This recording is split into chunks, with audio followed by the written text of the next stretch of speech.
Good evening. And here we are again. And tonight, I want to read you a short story by a favorite author, and it's a favorite short story. The author is William Somerset Maugham. Now, Maugham was an English writer known for his plays, novels, and short stories. Born in Paris, where he spent his first 10 years, Maugham was schooled in England and went to a German university. He became a medical student in London and qualified as a physician in 1897. However, the sale of his first short story, or the first sale of a short story, changed his career from physician to writer. Now, this story was originally published in 1924 when George V was the English king of all of the British Empire. And the story is entitled Mr. Know-All. It's a favorite, so here we go. I was prepared to dislike Max Gilada even before I knew him. The war had just finished, and the passenger traffic in the ocean-going liners was heavy. Accommodation was very hard to get, and you had to put up with whatever the agents chose to offer you. You could not hope for a cabin to yourself, and I was thankful to be given one in which there were only 2 berths. But when I was told the name of my companion, my heart sank. It suggested closed portholes and the night air rigidly excluded. It was bad enough to share a cabin for 14 days with anyone. I was going from San Francisco to Yokohama, but I should have looked upon it with less dismay if my fellow passenger's name had been Smith or Brown. When I went on board, I found Mr. Gilada's luggage already below. I did not like the look of it. There were too many labels on the suitcases, and the wardrobe trunk was too big. He had unpacked his toilet things, and I observed that he was a patron of the excellent Monsieur Coty, for I saw on the washing stand his scent, his hair wash, and his brilliantine.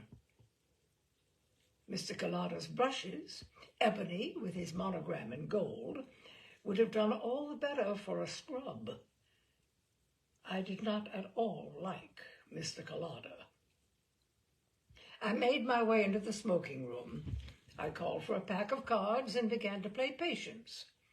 I had scarcely started before a man came up to me and asked me if he was right in thinking my name was so-and-so. I am Mr. Gilada, he added, with a smile that showed a row of flashing teeth, and sat down. Oh, yes, we're sharing a cabin, I think. Bit of luck, I call it.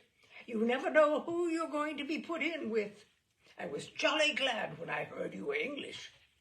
I'm all for us English sticking together when we're abroad, if you understand what I mean. I blinked. Are you English? I added, perhaps tactlessly. Rather. You don't think I look like an American, do you? British to the backbone, that's what I am. To prove it, Mr. Gilada took out of his pocket a passport and airily waved it under my nose. King George has many strange subjects. Mr. Gilada was short and of a sturdy build, clean-shaven and dark-skinned, with a fleshy, hooked nose and very large, lustrous and liquid eyes. His long black hair was sleek and curly. He spoke with a fluency in which there was nothing English, and his gestures were exuberant. I felt pretty sure that a closer inspection of that British passport would have betrayed the fact that Mr. Gilada was born under a bluer sky that is generally seen in England. What will you have? He asked me. I looked at him doubtfully. Prohibition was in force, and to all appearances the ship was bone dry. When I am not thirsty, I do not know which I dislike more, ginger ale or lemon squash. But Mr. Gilada flashed an oriental smile at me. whiskey and soda, or a dry martini. You have only to say the word. From each of his hip pockets he fished a flask and laid them on the table before me. I chose the martini, and calling the steward, he ordered a tumbler of ice and a couple of glasses. A very good cocktail, I said. Well, there are plenty more where that came from. And if you've got any friends on board, you tell them you've got a pal who's got all the liquor in the world. Mr. Collada was chatty. He talked of New York and of San Francisco. He discussed plays, pictures, and politics. He was patriotic.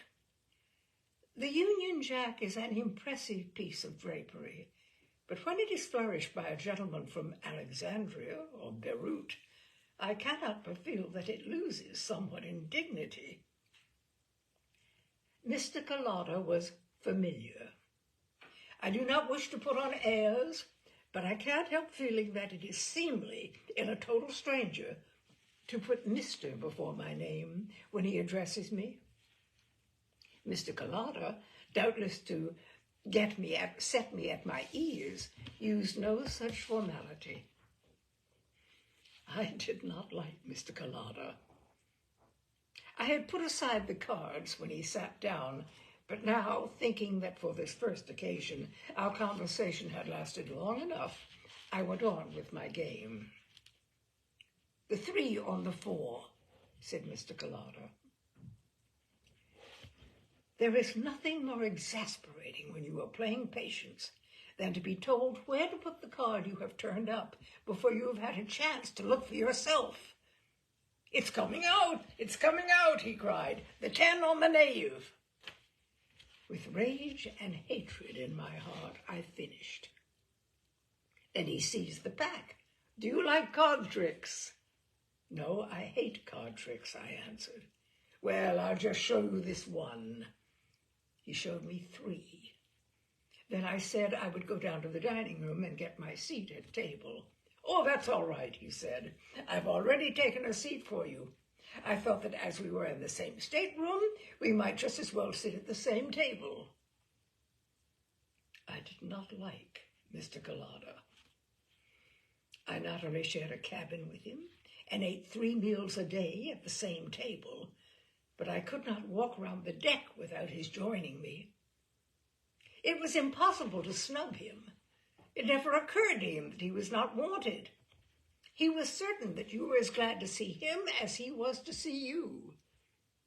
In your own house, you might have kicked him downstairs and slammed the door in his face without the suspicion dawning on him that he was not a welcome visitor. He was a good mixer, and in 3 days knew everyone on board. He ran everything. He managed the sweeps, conducted the auctions, collected money for prizes at the sports, got up quoit and golf matches, organized the concert, and arranged the fancy dress ball. He was everywhere and always. He was certainly the best hated man in the ship. We called him Mr. Know-All, even to his face. He took it as a compliment. But it was at meal times that he was most intolerable. For the better part of an hour, then, he had us at his mercy. He was hearty, jovial, loquacious, and argumentative. He knew everything better than anybody else, and it was an affront to his overweening vanity that you should disagree with him. He would not drop a subject, however unimportant, till he had brought you round to his way of thinking. The possibility that he could be mistaken never occurred to him. He was the chap who knew. We sat at the doctor's table. Mr. Collada would certainly have had it all his own way, for the doctor was lazy, and I was frigidly indifferent, except for a man called Ramsay, who sat there also. He was as dogmatic as Mr. Collada, and resented bitterly the Levantines' cocksureness. The discussions they had were acrimonious and interminable. Ramsay was in the American Consular Service and was stationed at Kobe. He was a great, heavy fellow from the Middle West, with loose fat under a tight skin, and he bulged out of his ready-made clothes. He was on his way back to resume his post, having been on a flying visit to New York to fetch his wife, who had been spending a year at home. Mrs. Ramsay was a very pretty little thing, with pleasant manners and a sense of humor. The consular service is ill-paid, and she was dressed always very simply, but she knew how to wear her clothes. She achieved an effect of quiet distinction. I should not have paid any particular attention to her, but that she possessed a quality that may be common enough in women, but nowadays is not obvious in their demeanor.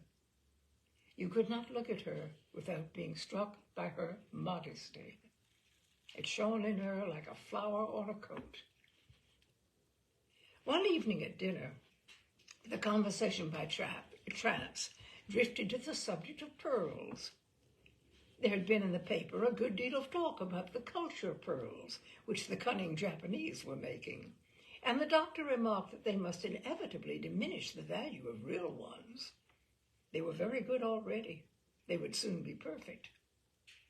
Mr. Collada, as was his habit, rushed the new topic.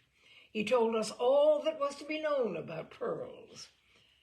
I do not believe Ramsay knew anything about them at all, but he could not resist the opportunity to have a fling at the Levantine, and in 5 minutes we were in the middle of a heated argument.